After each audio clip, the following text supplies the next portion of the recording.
This is Moshe coming to you from Israel in the Galilee. And,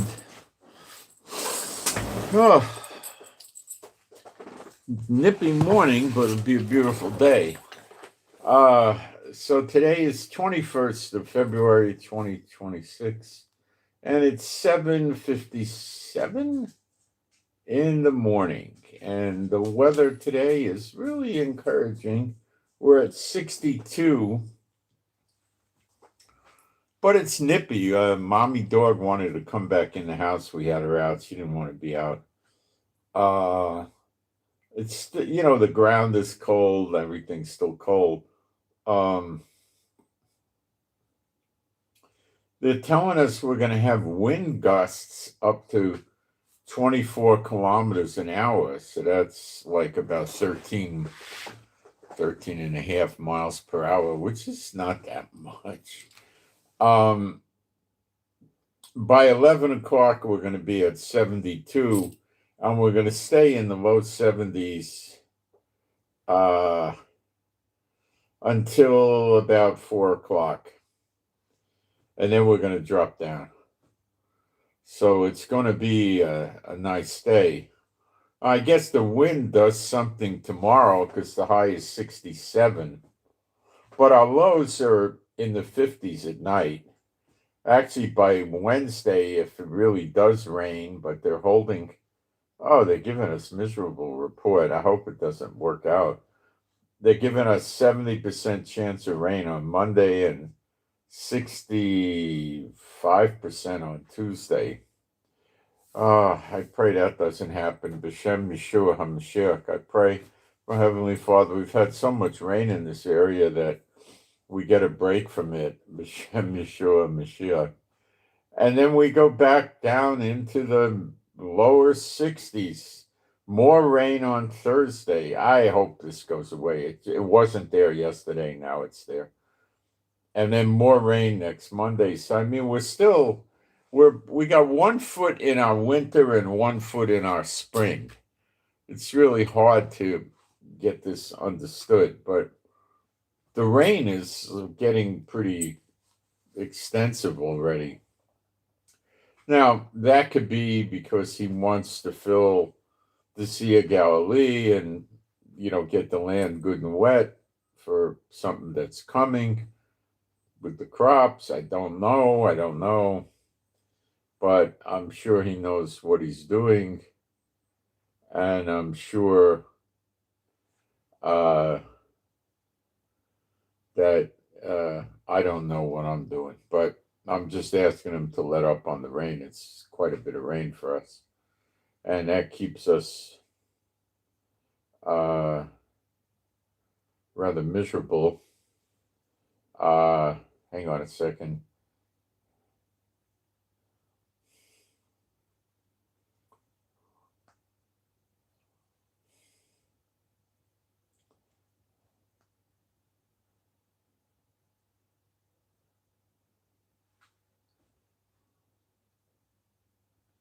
Okay.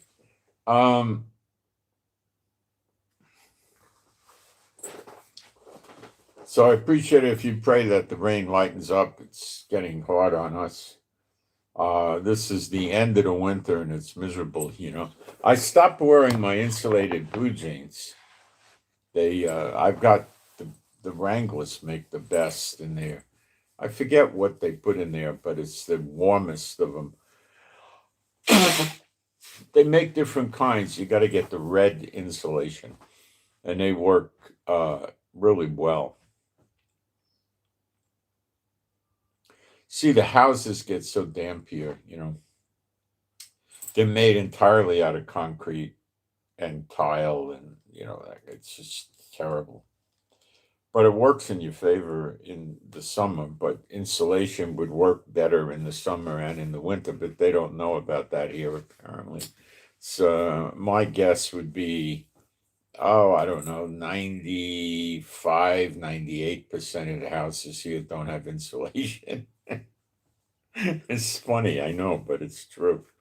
It's not funny, it's sad, but it's real.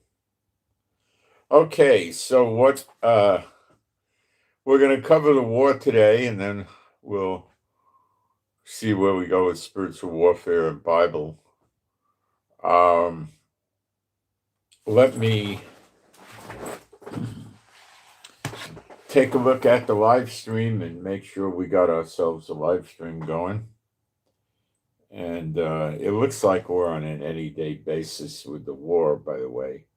I'll try to give you an idea about what needs to happen and not need to happen. And remember, we're mostly looking at what Trump is going to do, but we need to look at what Iran is doing and what they can do. And then you got to look at Russia and China that are working over there with Iran.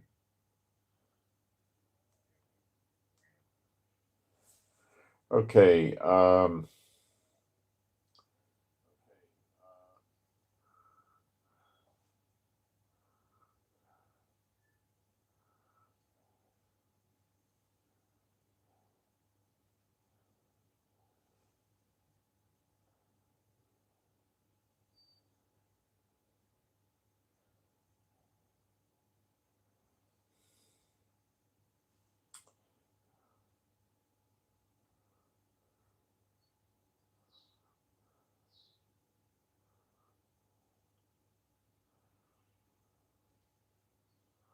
All right, I'm going to put a post up in the live stream.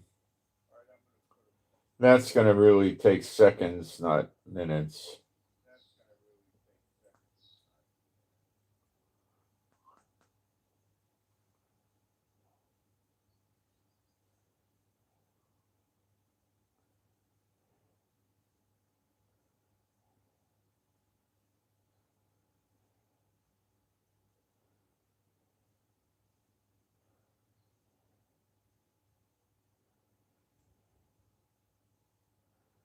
All right, let me look for typos.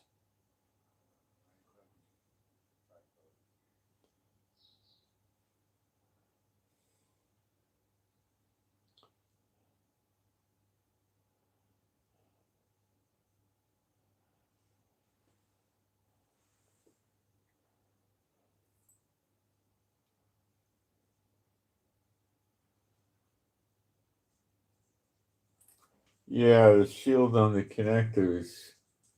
Is it actually breaking? Yeah, it's breaking. I have to get it. I have a few other cables around here. Thank you for pointing that out.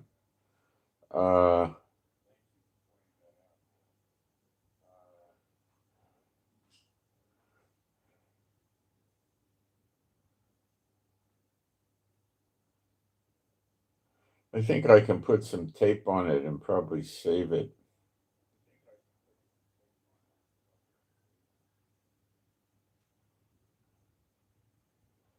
All right, let's see how we're doing here. Looks like we're doing good. I'm gonna unplug this so I keep the life of it going better. All right. Being a Bible believing site, Old and New Testament, let's do some praise. You could join in. There is no God like Jehovah. There is no God like Jehovah. There is no God like Jehovah. There is no God like Jehovah. There is no God like Jehovah. There is no God like Jehovah. There is no God like Jehovah. There is no Messiah like Yeshua. There is no Messiah like Yeshua. There is no Messiah like Yeshua. There is no Messiah like Yeshua. There is no Messiah like Yeshua. There is no Messiah like Yeshua. There is no Messiah like Yeshua. Okay. So, we're at the verge of war here, and the people are taking this a little bit too wrong all over the internet. The Gerald Ford aircraft carrier crossed into the Mediterranean through the Straits of Gibraltar, which is the pincher point entrance going from the Atlantic to the Mediterranean. But let's take a look at how many days it'll take for it to get near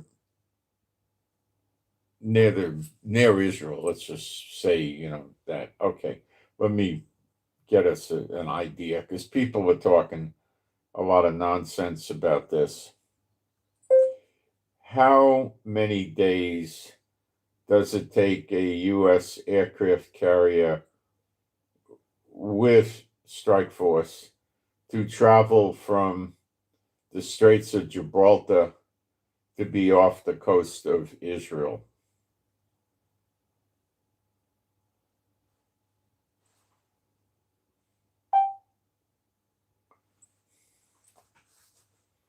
We use AI for stuff like this. It does the research like 50 times faster than I could, 100 times.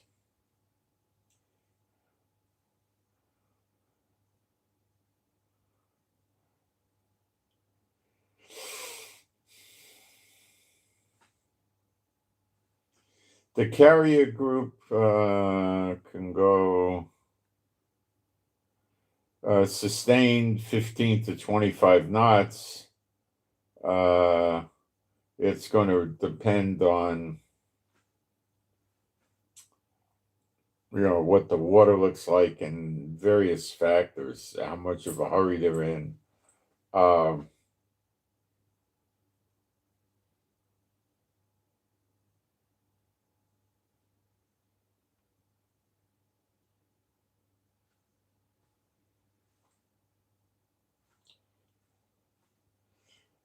It's probably going to take approximately 4 days.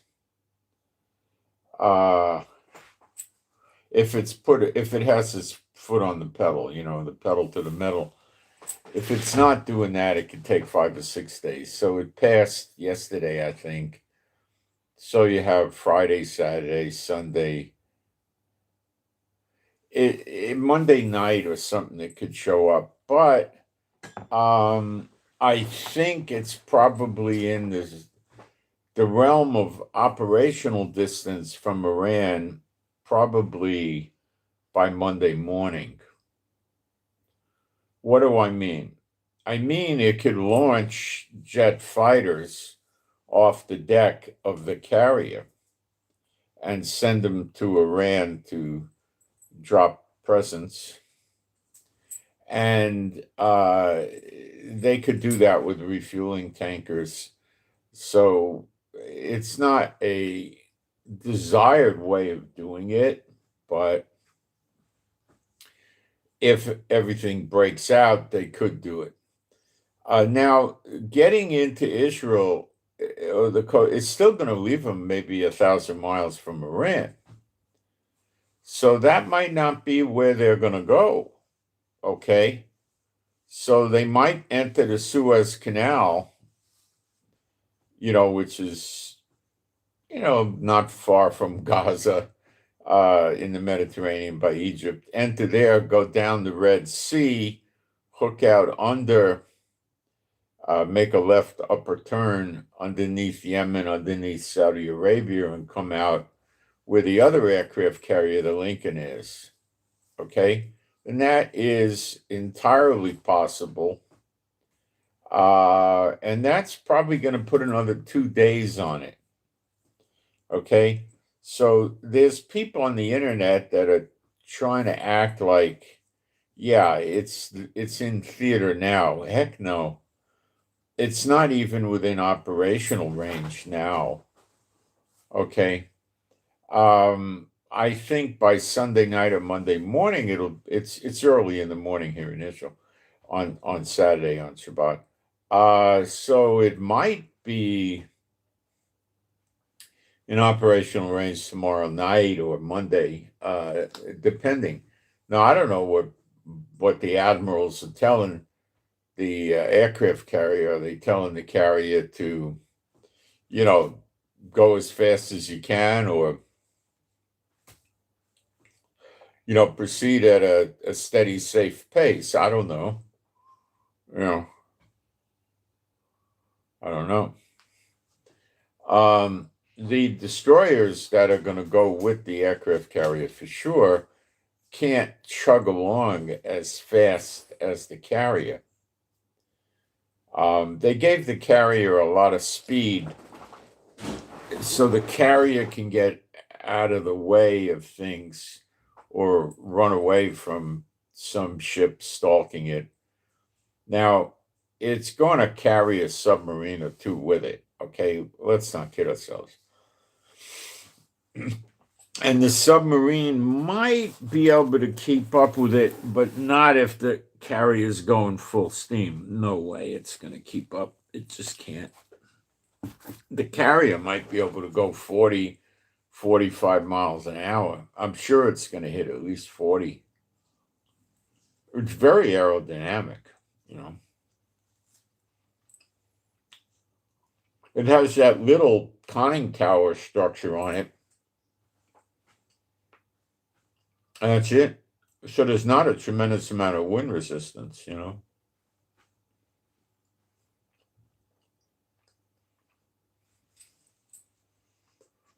The carrier is going to keep aircraft in the sky under these conditions, wartime, while it traverses the Mediterranean. Okay, probably the Atlantic, but for sure in the Mediterranean. So they're probably going to send 2 to 4 fighter jets all the time overhead, flying. I don't know what they're concerned with, at least 100-mile radius, maybe 2. So they want to really make sure they know what's going around. They want to get visuals, I guess. Maybe not, but I would almost for sure say they'd keep 2 planes in the air.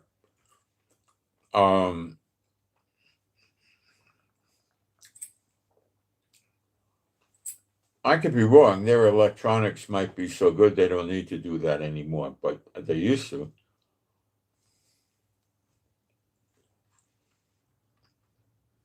But having the submarines travel with them under the water, hunting other submarines, it'd be advantageous for them.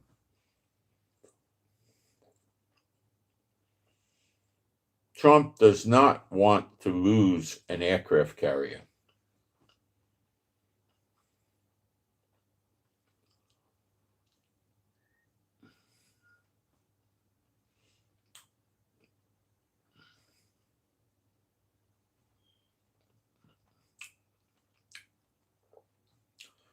Gold went back over 5,100 and silver over 84 already.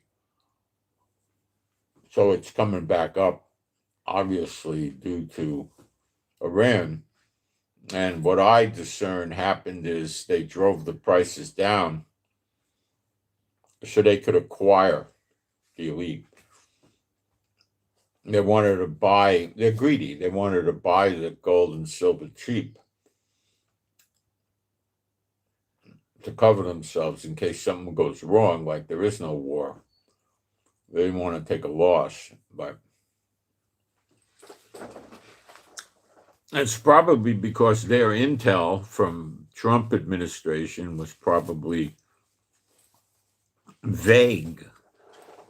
Like the president hasn't reached a decision yet. Now, the Iranians are rejecting the offer like crazy.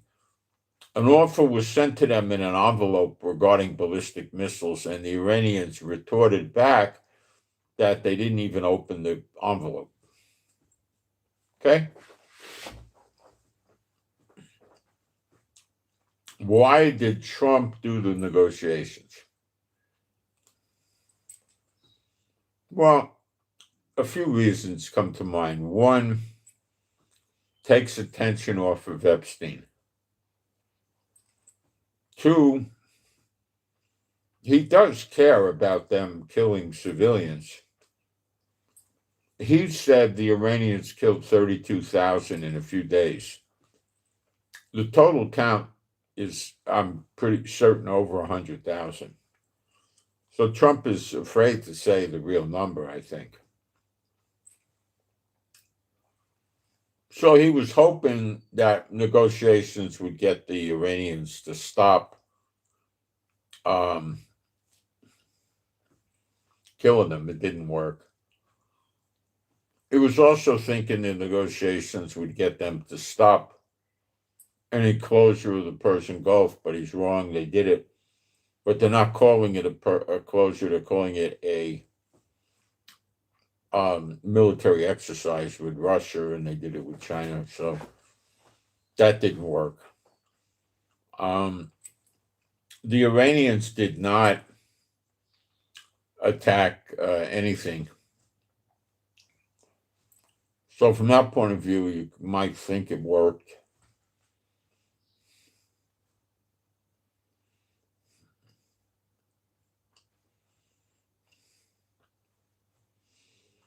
The Iranians are now talking that they can hit the United States with missiles.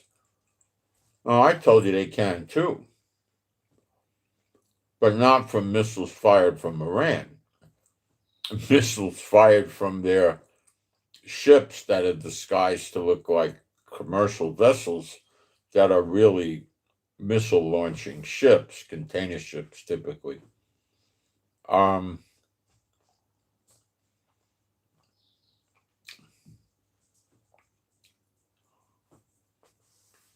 rather certain they could hit like a coastal place like Washington, D.C., or New York, Miami, stuff like that. From out, probably even 1,200 miles, but definitely 1,000 miles. But I don't think they would try to do it that far away. They wouldn't have to. Easily at 250 miles, there's not much scrutiny on the ships from America. So there you go. If it's a ballistic hypersonic missile and they shoot it at 250 miles, let me see if I could give you a rough idea of the flight time. 5 minutes, 7 minutes, 3 minutes, depending what speed the missile, how hypersonic fast it is, but there you go. The missile's probably going at about 4,500 miles, 5,000 miles an hour. And that means, let's say at 5,000 in 15 minutes,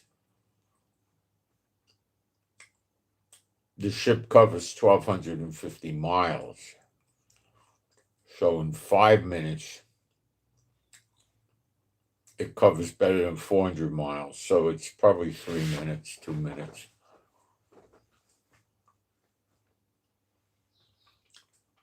That's not a lot of time for America to deal with it.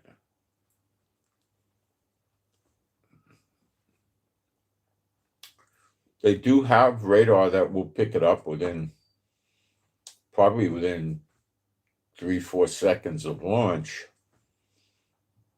And they will have, THAADs and Patriots mobilized, and there's always a chance they'll get a takedown. They probably have ships in the water near DC that will try to take it down too. So it might get taken down, but they ain't going to launch one.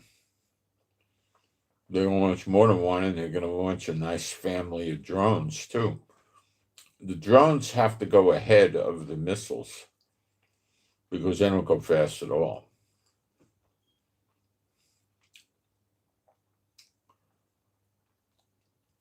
And that's a weak spot Iran has, because fighter jets will be launched to take down the drones, and they'll do a good job of that.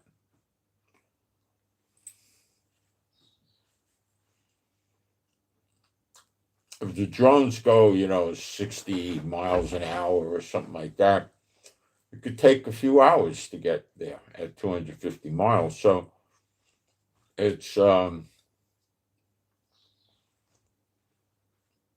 big trip. Now, they may try to get the drones in closer and launch them. Don't know that. Probably not.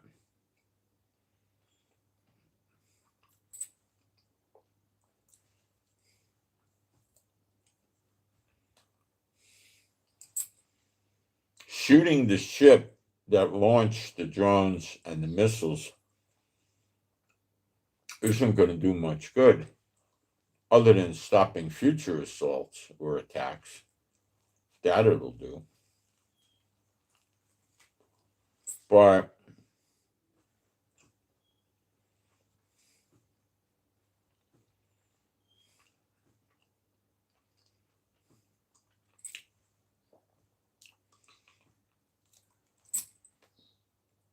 I don't know. I mean, that's what Iran, I'm sure, was talking about.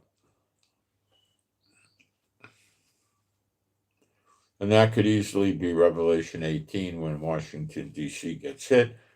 Iran was talking about that, and they were talking about Trump evacuating Washington, D.C.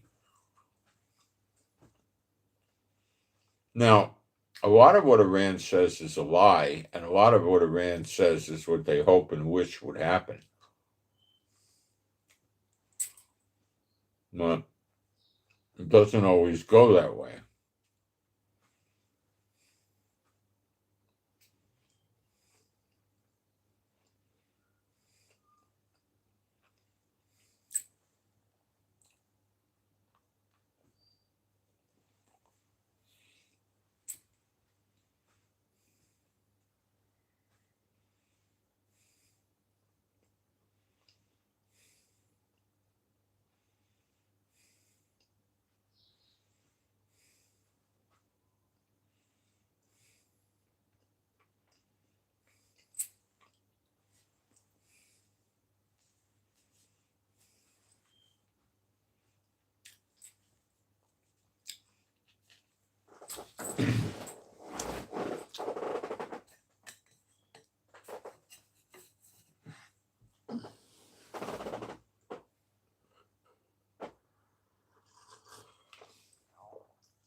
You have to look at this, that Iran is rather insane, because they are.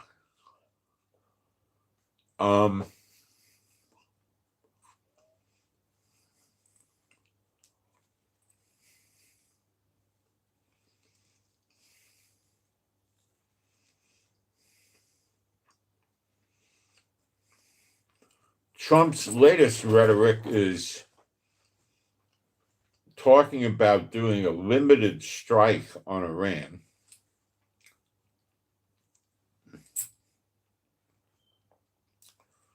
to bring them to the negotiating table at a level they want.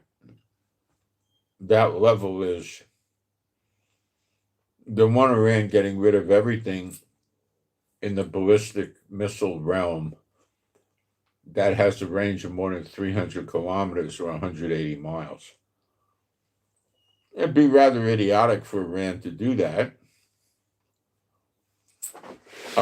They want Iran to stop supporting their proxies, which is Hezbollah in Lebanon, Hamas in Gaza, the Houthis in Yemen, plus Iranian-backed militias in Iraq and Syria, which are substantial in numbers. There's a lot of them. So would Iran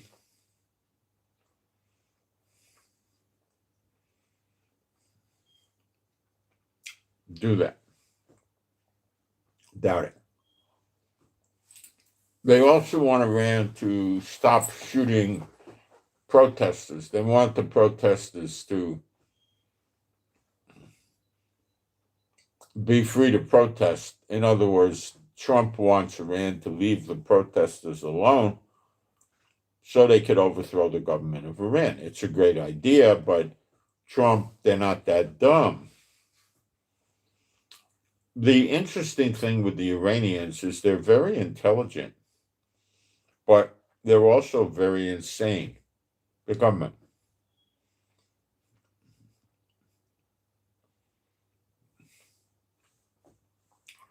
So it's an interesting combination.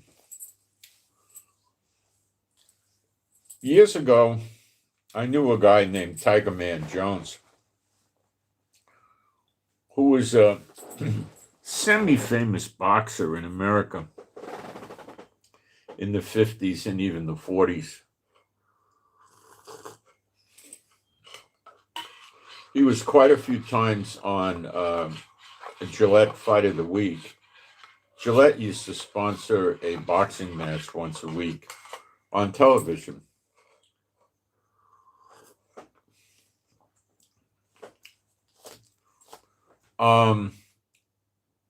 And he used to be on that a lot. He broke Archie Moore's jaw. He was in jail with Jack LaLanne, who was getting punked, and he encouraged Jack LaLanne to build himself up physically and not put up with that. And they were friends. He became a chiropractor later in life. Anyway, and then he became a fraud. He wasn't a great guy. I mean, he did a gold fraud on people when he was a chiropractor. When he went to jail, and I knew him, he was middle-aged, and he was having terribly bad migraines from the boxing, He told me that one of the reasons he did good at boxing is, he said, all the other boxers used to drink, liquor. And he said, after that, they got drunk. They couldn't, work out for a couple of days. He said, I just used to take heroin and cocaine, speedballs. He says, I was fine. Crazy life, huh?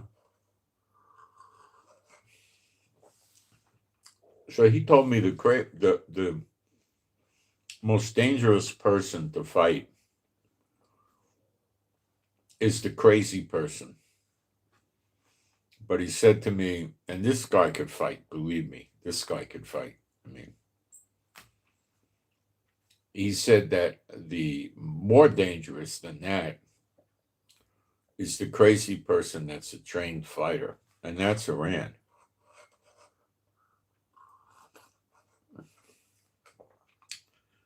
Just a trained fighter, like Russia, let's say, can be handled, managed, talked to, negotiated with, reasonably, but not the crazies.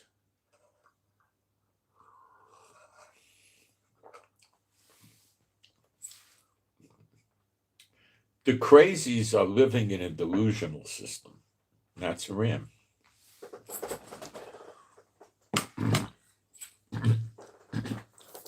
Now, the psychiatrists aren't going to agree with this, but Iran doesn't fear Jehovah. The leaders respect Satan. They're not Muslim.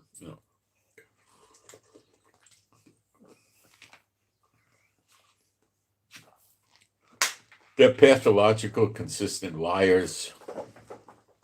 But all the political leaders are that way. They're thieves. They're corrupt. The whole bit.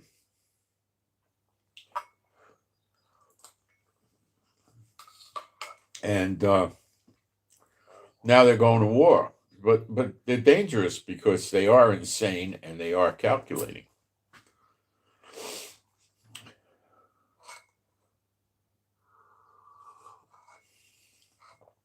Trump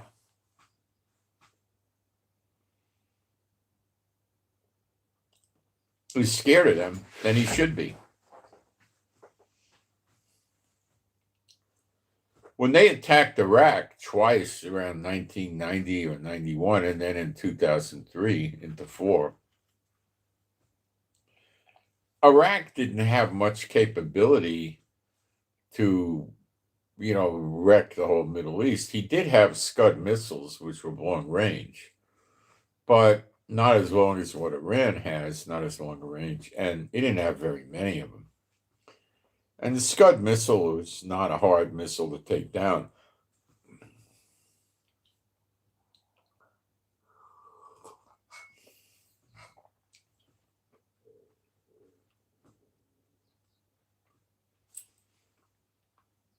But he did fire them at Jerusalem in the early 90s. I had a friend who used to go up on the roof of his house and watch him come in. He was a believer.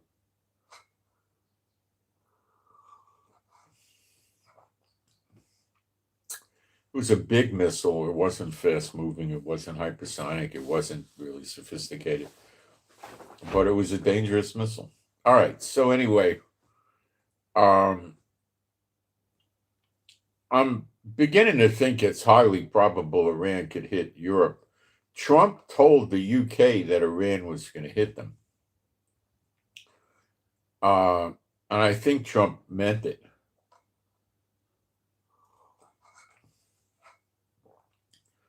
So the intel appears to believe that Iran could hit parts of Europe anyway.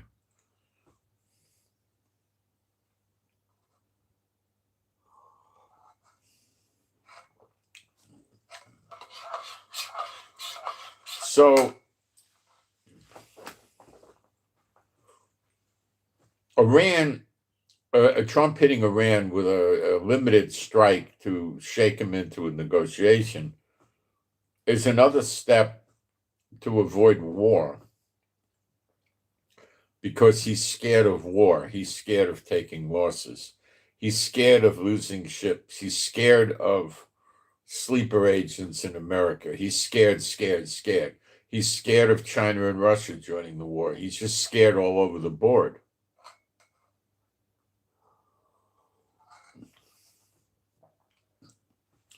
So his thinking is, oh, we'll go strike some nuclear facilities that they've been refortifying. It's not going to kill anybody or hurt civilians or anything like that. Or let's get out there and see what that does.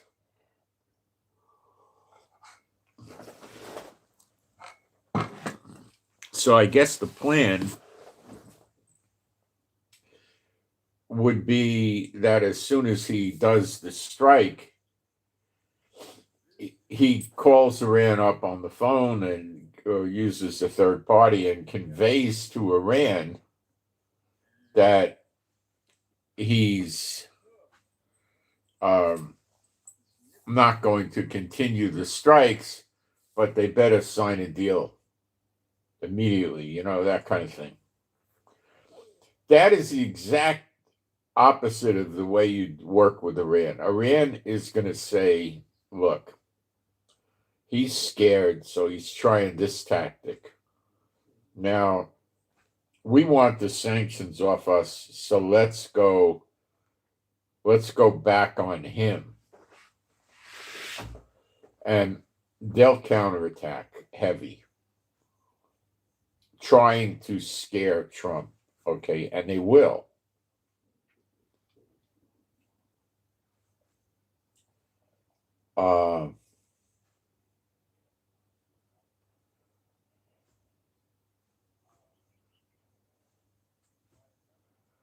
So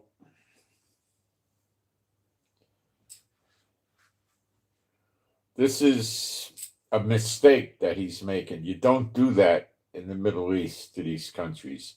It's just fear.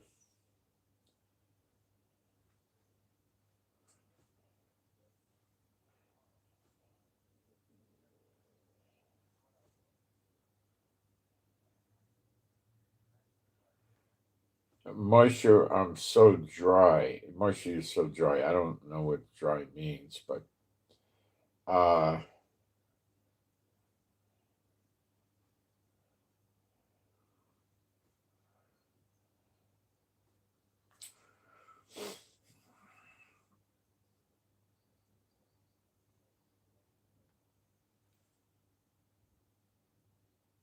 so I don't believe he's going to get anywhere doing that, but do I believe he'll try it? Yeah. He's banking on his analysts saying, oh, Iran won't counter respond.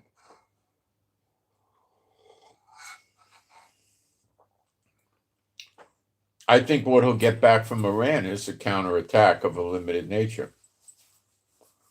I don't know what they'll hit, his bases or his ships,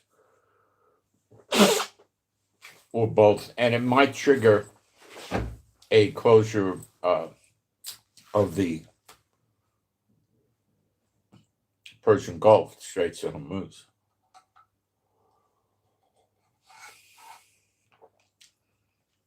So I don't know. It's a really bad idea, but Trump has a lot of really bad ideas. And that could happen anytime. The military said to Trump that you're good to go on Saturday, which is today.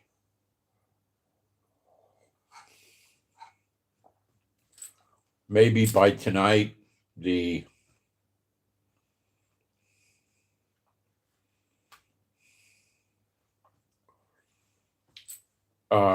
Gerald Ford aircraft carrier could be within strike range. I don't know. I don't think so.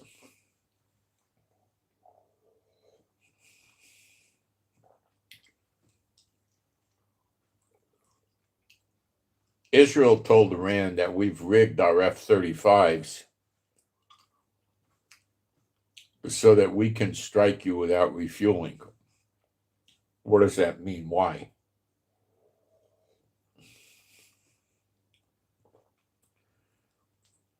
Iran and their friends like Iraq, Yemen, they can't detect the F-35s clearly on the radar.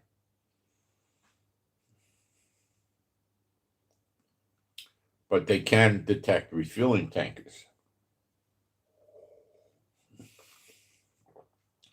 So when they see the refueling tankers going to work, they know an attack is coming. So what Israel did is they changed capacity so they can fly the F-35 from Israel into Iran. And then it carries out the mission, turns around and comes back. And then on the way back, it definitely is going to refuel, no doubt.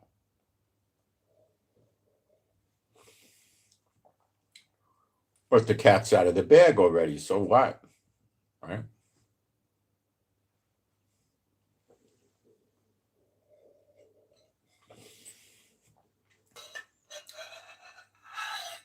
Israel also told them that we can now keep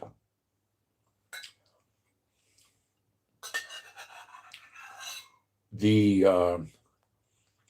bombs and missiles and ordnance inside the F-35 aircraft more than we did before and maintain stealth capability. They weren't specific, but that's what they said. And they said that if Israel makes a deal with Lockheed about this, it'll be worth millions and billions of dollars to Lockheed.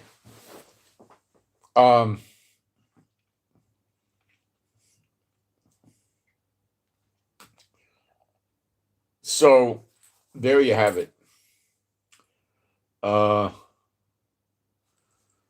Now, I still don't know if Israel's going to be in this fight initially. Trump probably is going to start out on his own because there's no negotiation deal between Israel and Iran. Netanyahu would no sooner negotiate with Iran,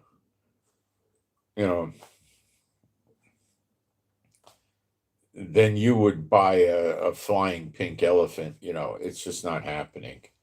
Okay, Netanyahu knows what a waste of time Iran is and how they'll break any treaty. He doesn't pay attention to them. Not at all. Nah. All right, them and their treaties is a waste of time in Iran's book. So we're hitting Lebanon rather heavily now, getting Hezbollah to make sure they don't have any ability to hit us with anything. And if they don't, you got to remember they might always get on their paragliders and their motorcycles, their dirt bikes, and try to rush the border and get into the houses right by the Israel-Lebanon border and execute the people there. But Israel's rather well prepared for that. So all I think would happen is they would get mowed down if they tried it. There's probably 3 layers that would get them. So I don't think that's going to work out for the enemy. But Israel's trusting in their military. And that is not a good thing because they're not trusting in their God. And that has to change. Okay.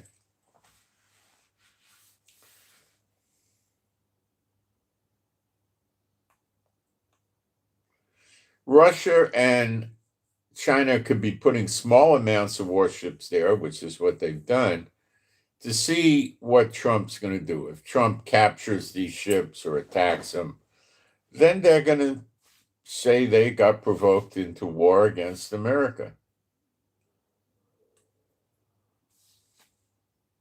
Maybe.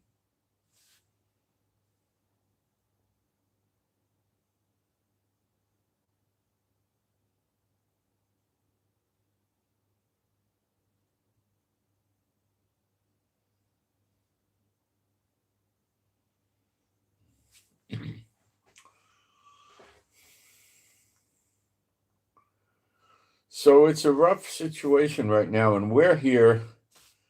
Our hospitals are starting to prepare for mass casualty events. They're using parking areas, which are usually underground, or they got, you go up a ramp and it's concrete and stuff. So they're using, or they're down, they go down, they can vary, and they're using these areas to treat mass casualty victims. So there's only so much the hospital can hold underground. Now, they have what they do is the people that are in the hospital in the wards. This happened to my wife when she had the stroke about a year ago. They have the people in wards in the hospital, which are generally in Israel 3 to a room. You got 3 beds, you got curtain dividers, you got 1 crapper, 1 sink, 1 mirror, 1 crapper. And does it have a shower? I don't remember. I don't think so. I think you got to go down the hall kind of place for showers, right?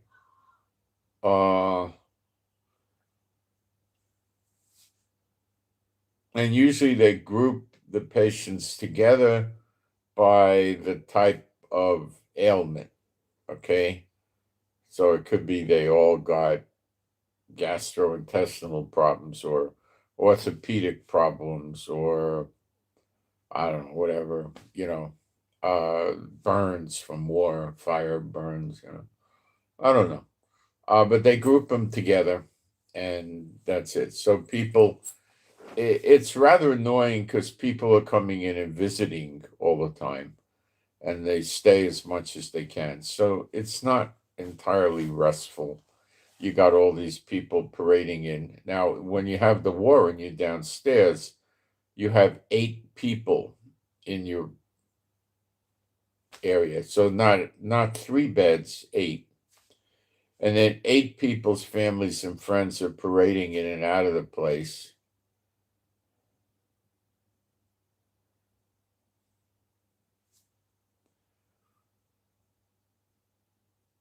And that's rather a lot, not too much fun. Okay.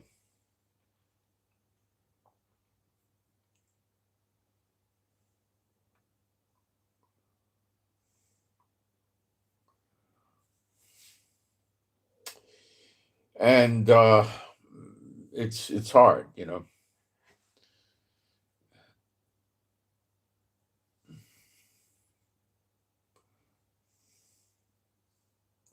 So Trump talking about doing a limited strike could be why. I don't know. He might be trying to feel Iran out and see if talking about a limited strike does any good. And then, of course, we know it won't. Then when he tries it,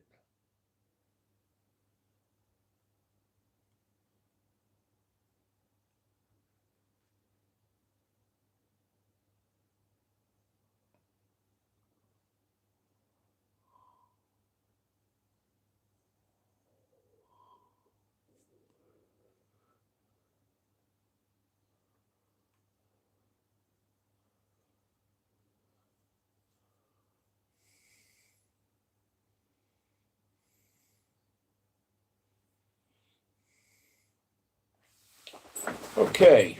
I don't know what's going to happen with this limited strike, but it could be something he tries. That's what he did the last time. Don't kid yourself. It was just a limited strike. Israel did the bulk of it. But I would say, in my opinion, having lived in the Middle East here many years in Israel, I would say that there's about a 95% chance that Iran would retaliate for any limited strike. Actually, they'd be quicker to retaliate for a limited strike than an all out war because they would be thinking Trump is still afraid to have a war with them and they might be able to back Trump down. They might even go into full war mode trying to back Trump off. What does back Trump off mean? Well, basically, he takes the planes and the ships and goes home. That's all it means. What does Iran do? They celebrate. They continue killing the protesters, rounding them up, putting them in dungeons, severe interrogations, then executing them. Would they attack Israel? Probably not.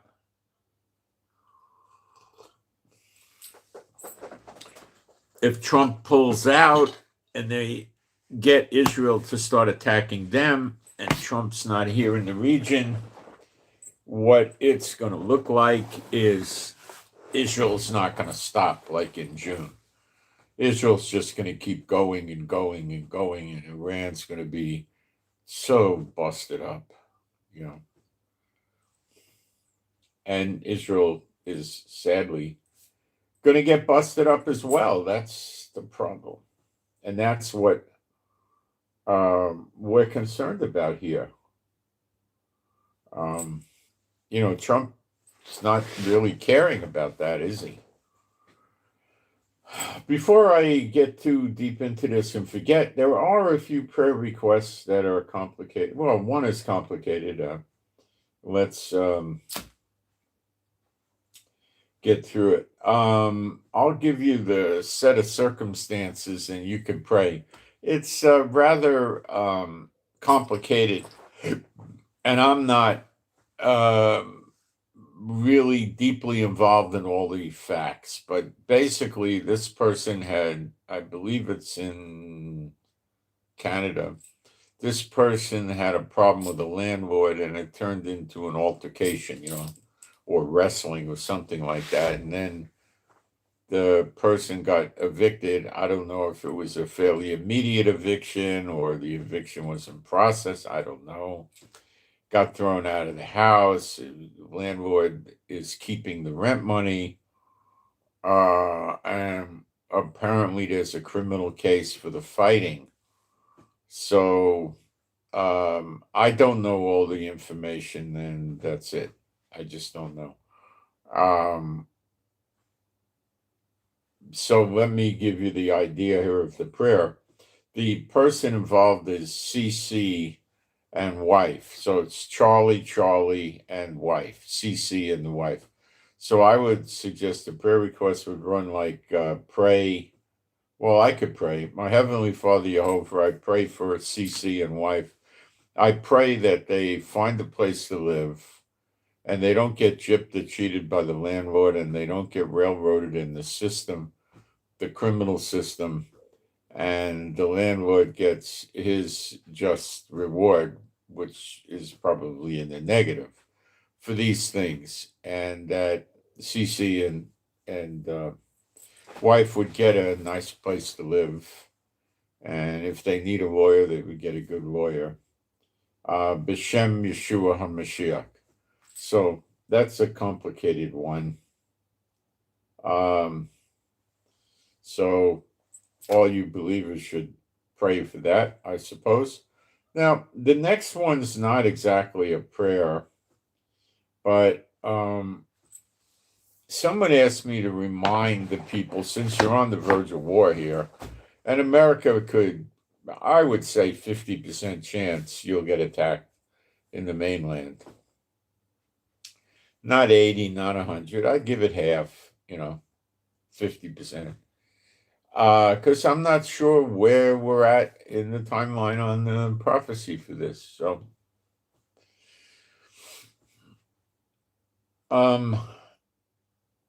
there'll be the destruction of the daughter of Babylon, America. Then there'll be the next great exodus, and they'll be coming from many countries.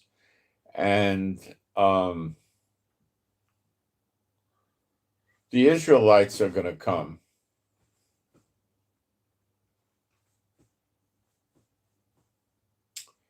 And all the true believers in Yeshua are in Israel, and it says all Israel shall be saved. They're going to come too, just as importantly.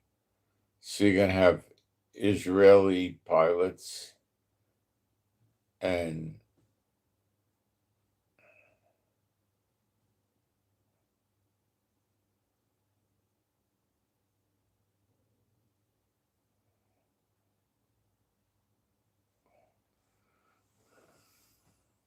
okay.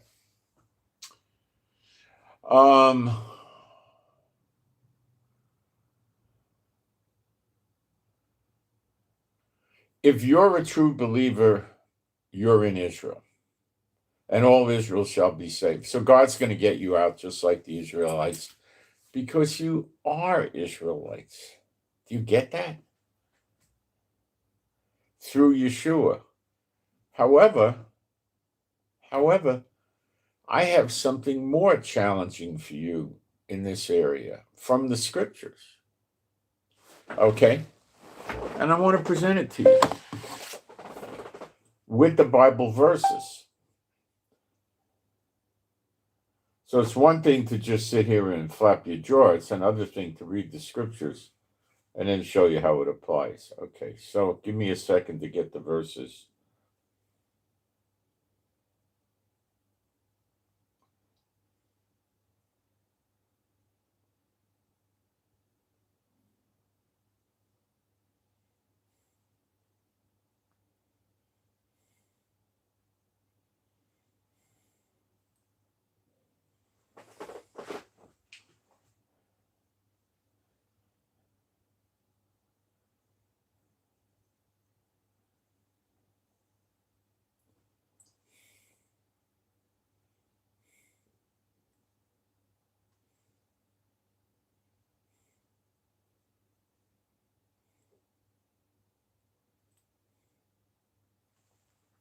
I had a typo. It asked me what I meant.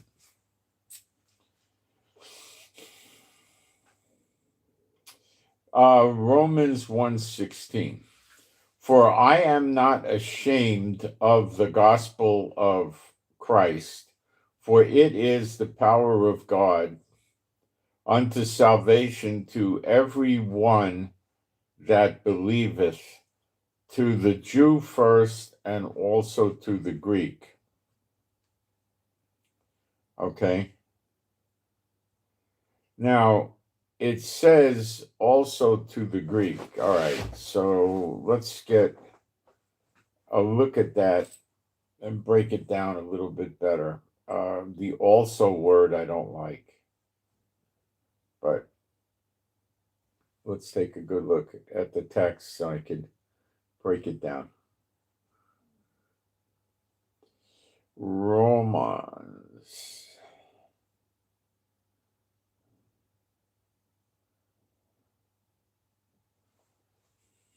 Whoops.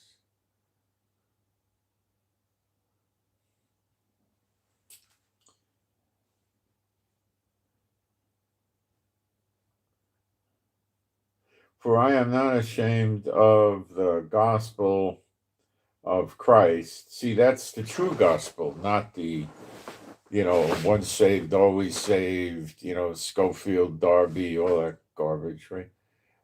Gospel of Christ, for it is the power of God unto salvation.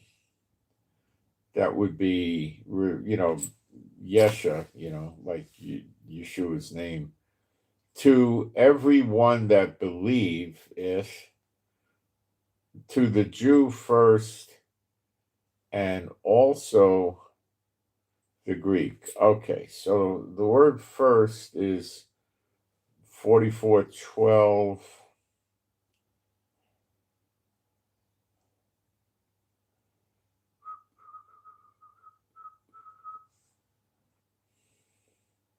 Let me see if I can make sense with what Strong's translates this.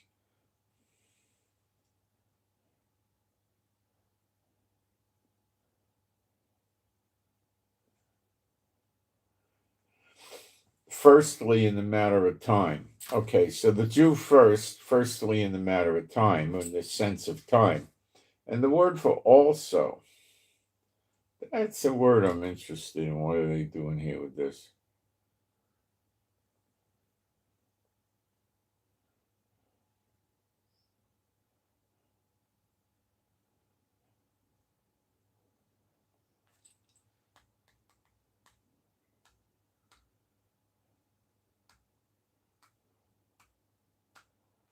All right, so what he's saying is the Jews go first and the Greeks or the heathens go also. Okay, and I think we're okay with that translation. Okay, let me continue. But the point is the Jews go first. Okay. We're going to really get into this deep. Okay. So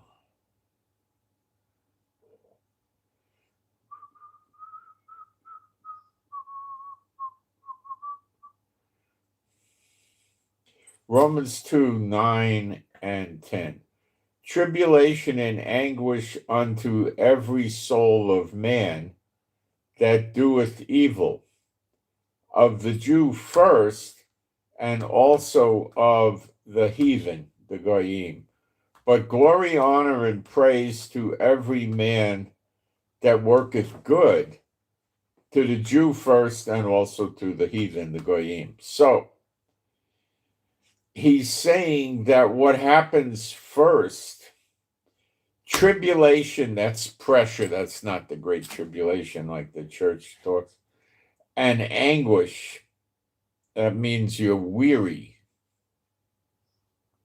upon every soul of man that doeth evil, yeah?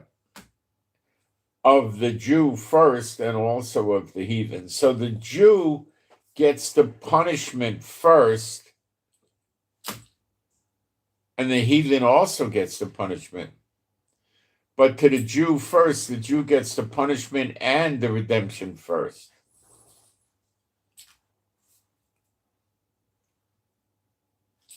Let's read Acts 3:26. Unto you first, God having raised up his son Yeshua, sent him to bless you in turning away every one of you from his lawlessness. Let's go, that's not helping me here. Let's go to Romans 10:12. For there is no difference between the Jew and the Greek, for the same Lord over all is rich unto all that call upon him. That's right. There's just a difference in who comes first.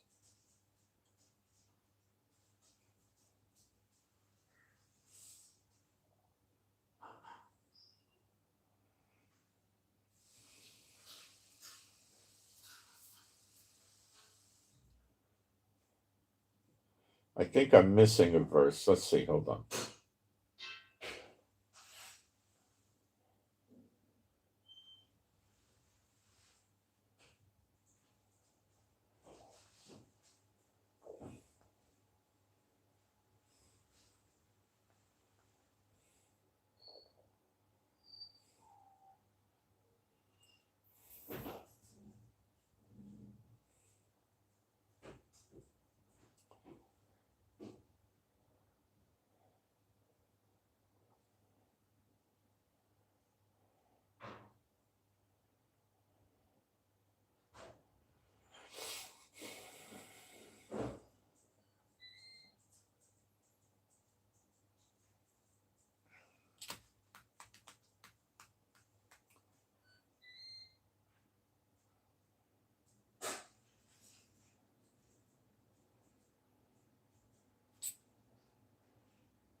So when you go into Romans 1:16, it says, it is the power of God unto salvation to every one that believeth.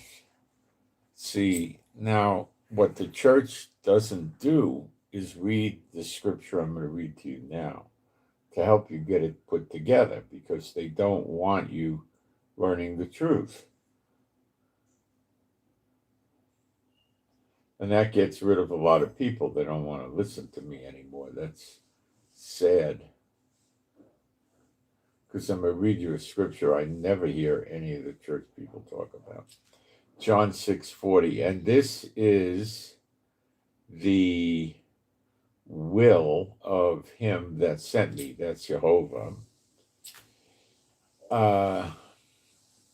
That everyone which seeth the Son and believeth on him may have everlasting life, and I will raise him up at the last day. Okay? So the ones that see him that believe get raised up on the last day. The last day, well, I mean, the last day is going up to heaven, but believe. And then, where do you see this happening? In a scripture chapter that they don't want to talk about in the church world. People put up with this. They're fine. They don't want to get, kicked out of the church or anything like that.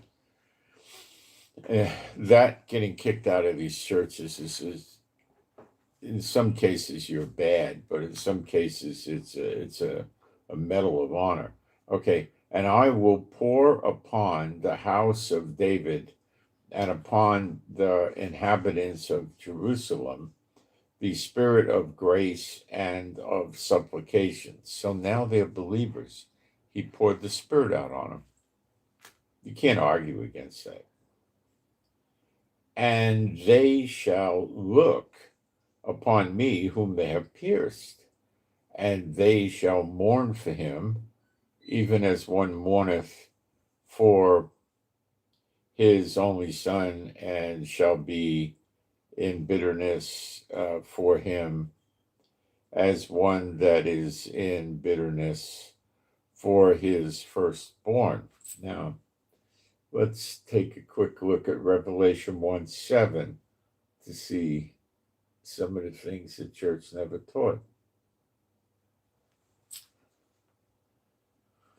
Behold, he cometh with clouds, and every eye shall see him, and they also which pierced him, and all kindreds of the earth shall wail because of him. Even so, amen. So it's not kindreds of the earth, it's tribes of the land of Israel. It's exactly like Zechariah 12:10, but it's showing you that those that don't believe don't get the everlasting life. They don't get anything except bad stuff. And, this is what they're not teaching you. And then you go to Matthew 24:30, and you see it again. You see it in other places too.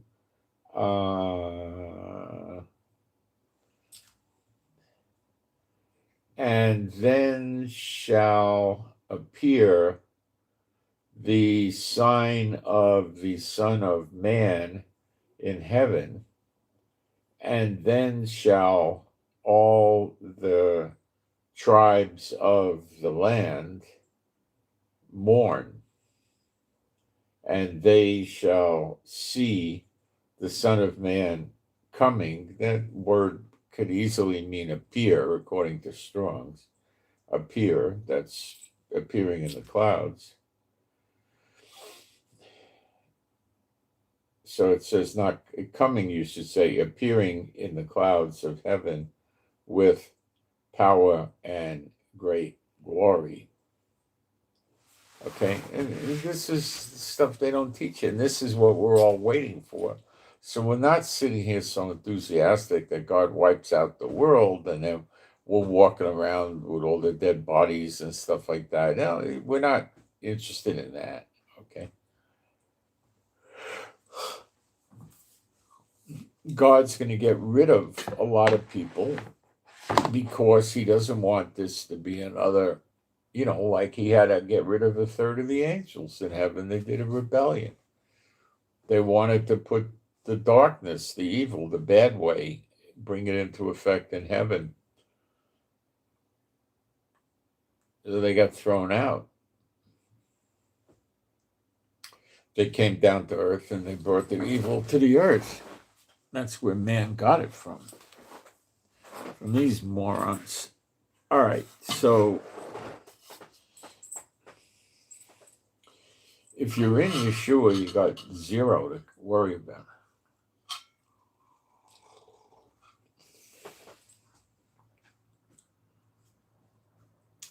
If you're in Yeshua, you're going to have the true gospel more than likely because he's going to correct you.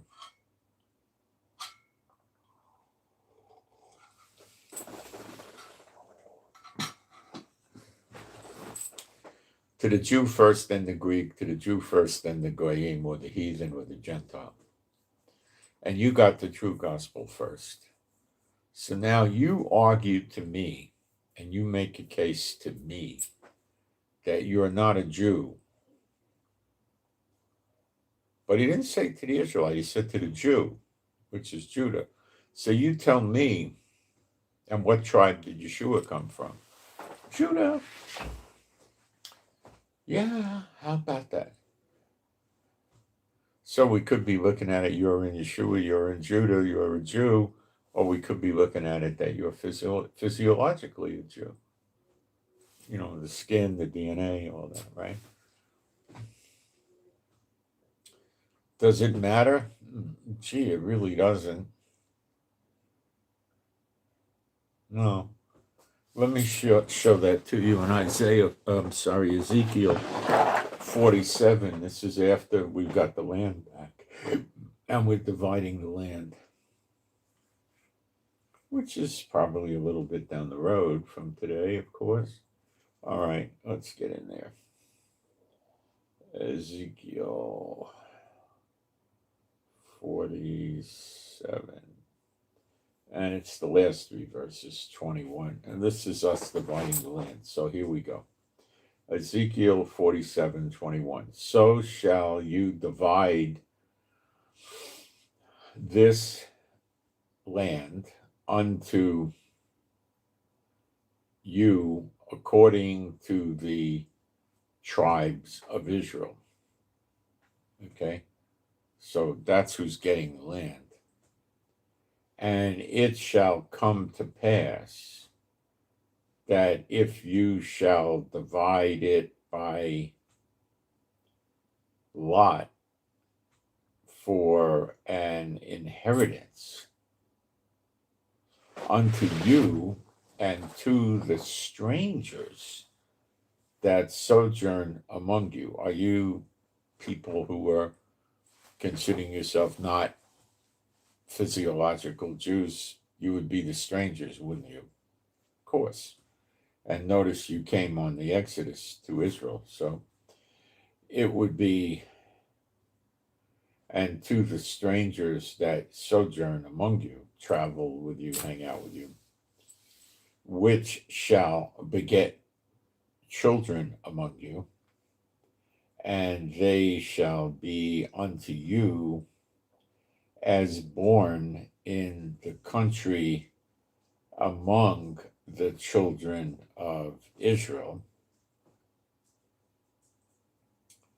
They shall have inheritance with you among the tribes of Israel. So they get a piece of land just like anybody else does, according to the tribe they came over here with. Okay, so that tribe may not be Judah, might be another tribe, Naphtali or Asher, or I don't know. And it shall come to pass that in In what tribe the stranger sojourneth, there shall you give him his inheritance, saith Adonai Jehovah. So you get an equal inheritance. You're an Israelite. Your children, your grandchildren, great grandchildren are all Israelites. And that's the reality of the gospel. There is none of this crap that we're the church and we're not Israel, but we stand with Israel. That's Satan laughing at you, getting you to declare that you're not in Israel because it says all Israel shall be saved. So he's making a monkey out of you.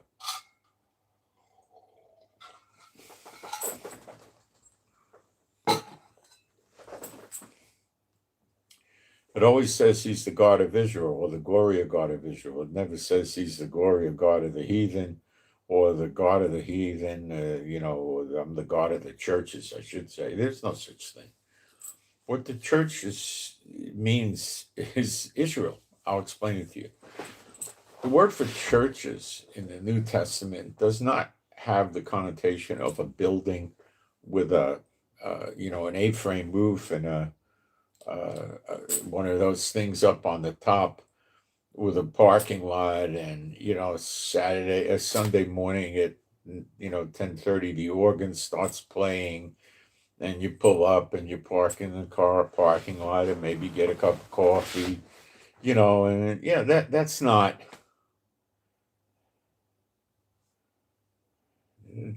the word. Ecclesia or ecclesia, it means called out from among. Called out from among. Many are called, but few are chosen. The chosen ones are out. The other ones just hear the call. How do you know what that is? Well, broad and wide is the road to destruction, and many find it. Those are the ones that are called, but they're not chosen. The ones that are called and chosen are going to be in the next Exodus, coming to Israel, getting an equal share of the land. Now, there might be Israelites around here that are going to kick against this. Okay. And you don't worry, the judges of Israel are going to take care of that. And the 70 judges, they're going to straighten them out. They're not going to take them outside and shoot them. They're going to explain it to them. Okay. That's how you straighten them out. You explain it to them. And you say, this is what the Bible says, and this is what we believe, and this is what we follow, and that's it. And if you've got a problem with it, go move to Brazil or someplace. You're not going to be happy here. We don't have different doctrines. That's called variance. That's a sin that stops you from entering the kingdom of heaven. It's in Galatians 5:19-21. So we don't have a bunch of people that don't think the people that weren't physiologically born into, the Jews, they're going to think, well, you're not one of us, you can't be saved, or, stuff like that. Look, the Israelites now are so bad, they pick on the people that weren't born here and lived here their whole life. Like in Latin America, they call you gringos. Here, they call you Anglo. And they pick on Anglos. Now, they also pick on Ethiopians. They also pick on Russians. And I can keep going. They're saying, we got here before you, and we got ours, and we don't need you, and we don't want you. Get out of here. This is our place. We went in the army. What did you do? Get out of here. Leave. Go away. They don't want you here. Okay?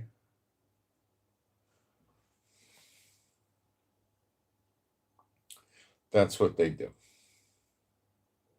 So they'll try that if they're still around. And it's going to have to get shut down. You can't let it continue. You can't. No.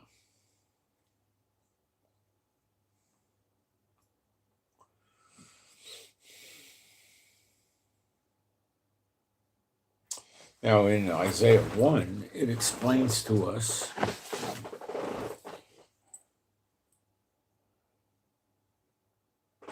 the how it's going to be run, Israel.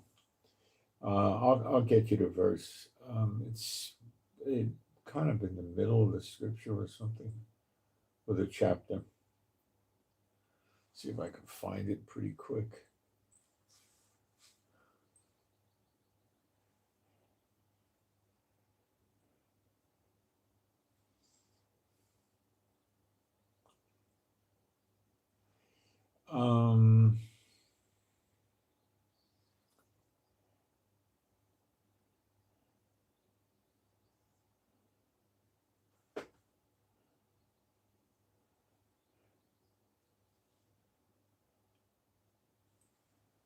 Let's start in Isaiah 1, verse 24.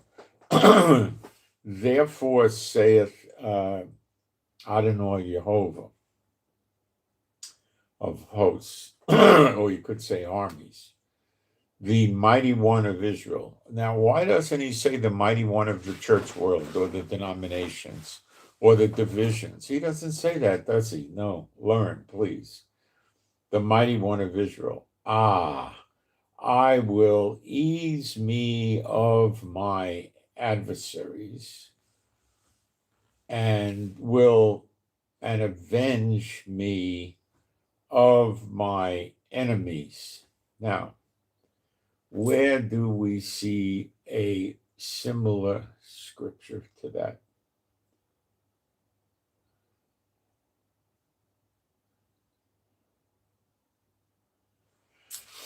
Isaiah 34:8. For it is the day of the Lord's vengeance and the year of recompenses for the controversy of Zion. The word year doesn't mean year. It's like a prophetic time period. Okay. So he's explaining what's going on. Recompense is paid back in a negative way.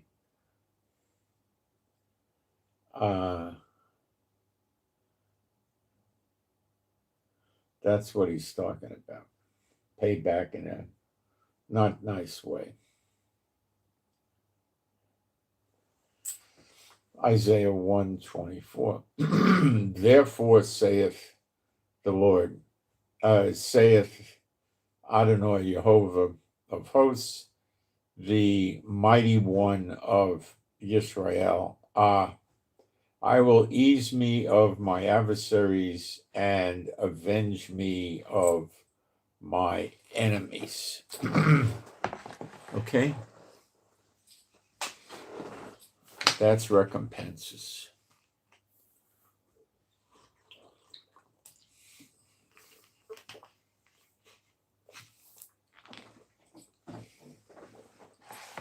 Okay?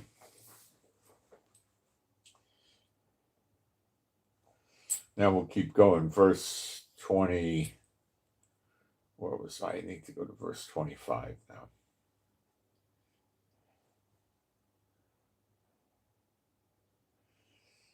Where'd verse 25 go? There it is. And I will turn my hand upon thee. That's a good thing. And purely purge away thy dross and take away all thy tin.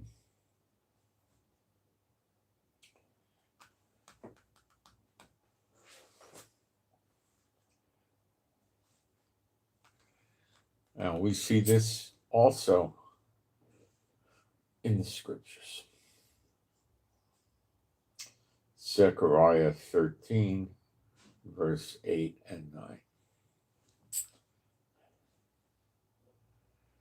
And it shall come to pass that in all the land that's called Haaretz, land of Israel, saith Jehovah. The rabbis tells you it means all the earth. No, it doesn't. It's the land of Israel. Saith the Jehovah, 2 parts therein shall be cut off and die, but the third shall be left therein. And I will bring the third part through the fire and will refine them as silver is refined, and will try them as gold is tried, and they shall call on my name, and I will hear them, and I will say, it is my people. They shall say, Jehovah Elohim. Okay, so that's not going to happen to the nations in the world and the whole planet. It's just Israel. Now you see it again here in Malachi 3 when we look at Elijah.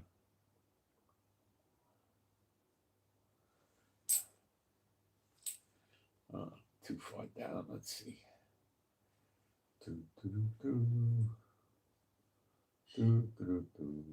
Okay.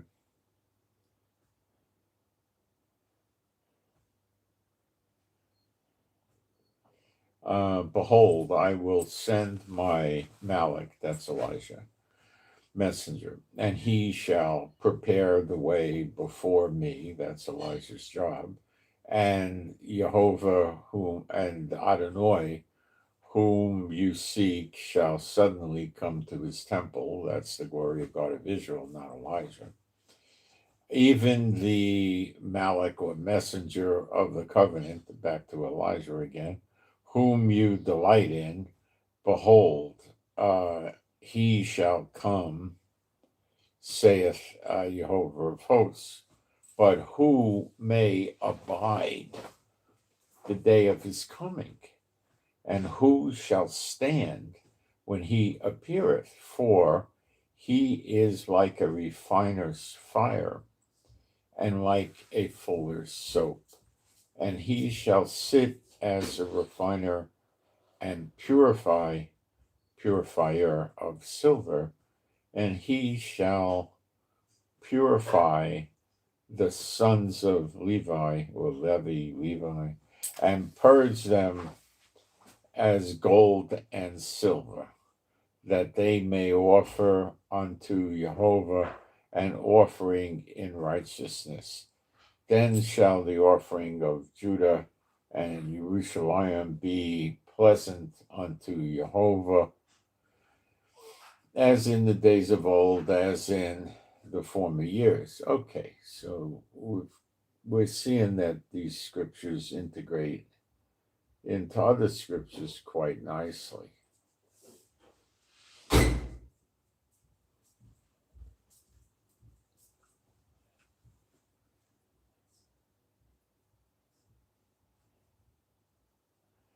I'm going to get back in Isaiah 1.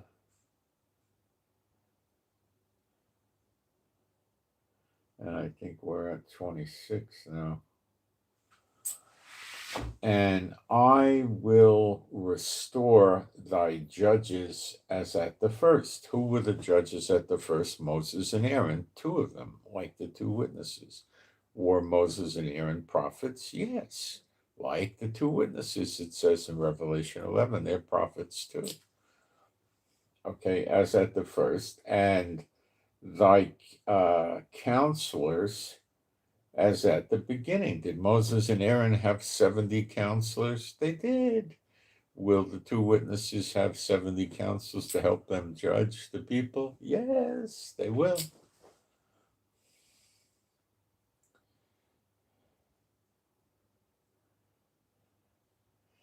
Afterward, thou shalt be called the city of righteousness, the faithful city.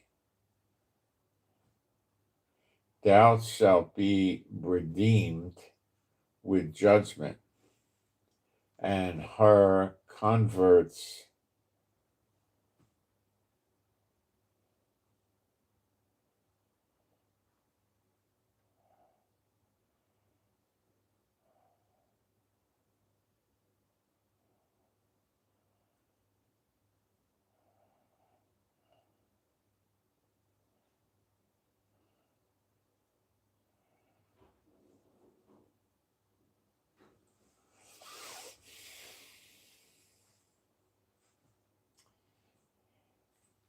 the destruction of the transgressors and the sinners shall be together, and they that forsake Jehovah shall be consumed.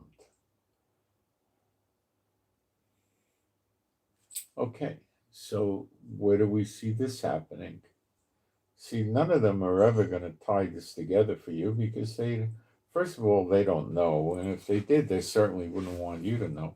Malachi 4, verse 1, for behold, the day cometh that this is the day of vengeance. The day of vengeance is like, maybe I would say, just me making up words to try to convey it to you. Maybe half of it is in the recompense period and half of it's in the redemption period. So it's like the transition day, maybe. Okay. So behold, the day cometh that shall burn. Now, the day of vengeance is a day, a yom, a 24-hour day. Okay. So the day cometh that shall burn as an oven, and all the proud and all that do wickedly shall be stubble, remember that, and the day that cometh shall burn them up, saith Jehovah. Well, so you go into Zechariah 12, verse 6. Now, this is when Israel's in siege. So we go back to Zechariah, 12, verse 2. Behold, I will make Jerusalem a cup of trembling unto the people. And that word people is correct. It's people. Is the Hebrew. Roundabout, that's surrounding. So that's the nations surrounding us. So who surrounds us? Well, Egypt, Gaza, Lebanon, Syria, Iraq is not really on our border, but they surround us. Sort of Saudi Arabia, Jordan, that kind of thing, right? Okay.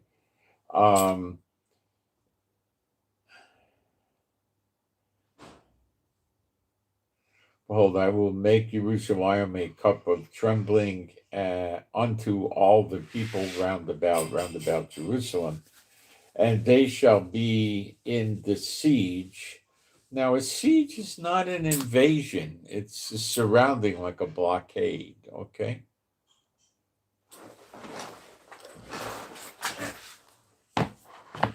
What happened?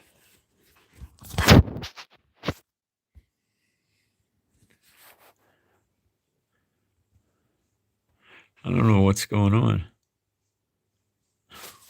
All of a sudden, it got dark on the screen, but I don't know. I think it's okay.